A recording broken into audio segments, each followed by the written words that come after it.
and welcome to the Sacred Gates, and also welcome to a part of my garden. This is a small part of my garden that used to look like the desert, and all it used to have was this cactus over here and this yellow rose, and that's all there was. There was none of the rock bed, no real dirt much going on there. It was mainly a dust bowl.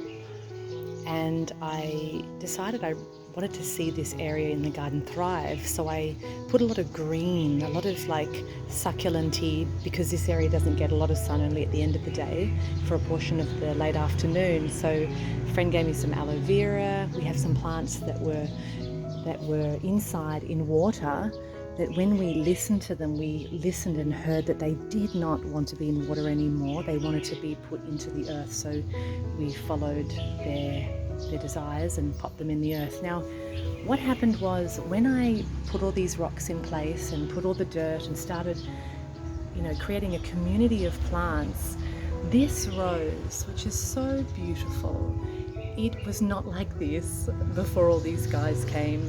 This rose was so tiny. It was down here. It would barely ever flourish, and there would only ever be one rose, if at all. And it would never be bright and sunny and yellow like this, like the center here. Reminds me a little bit.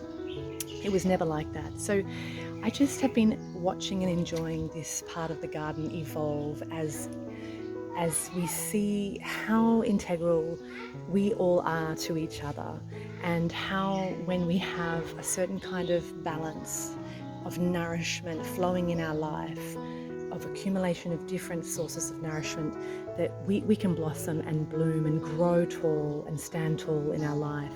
And whether it's, that you've got your diet kind of under control, you've got relatively good relationships with your family, or excellent harmonious relationships with your family, that your spiritual practice is regular, that you are doing exercise, that you've got your bad habits relatively under control, that when these things are happening and we have abundance of positive influences happening in our lives, then the soil of our life becomes a lot more nourishing, a lot more fertile, and we really do grow. It's not just one thing that makes it happen.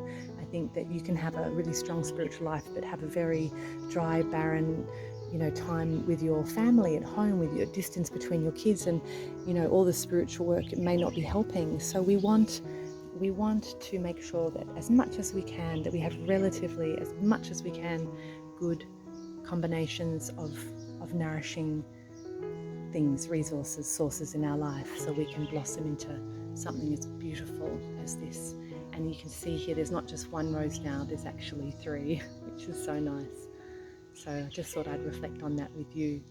And and if you do have a dry, barren area in your garden, you can bring it to life. It doesn't take too much energy, and it certainly looks beautiful and feels beautiful. And I think the plants really have appreciated this. You can see there's a little family going on there, can't you? See you later. Bye-bye for now.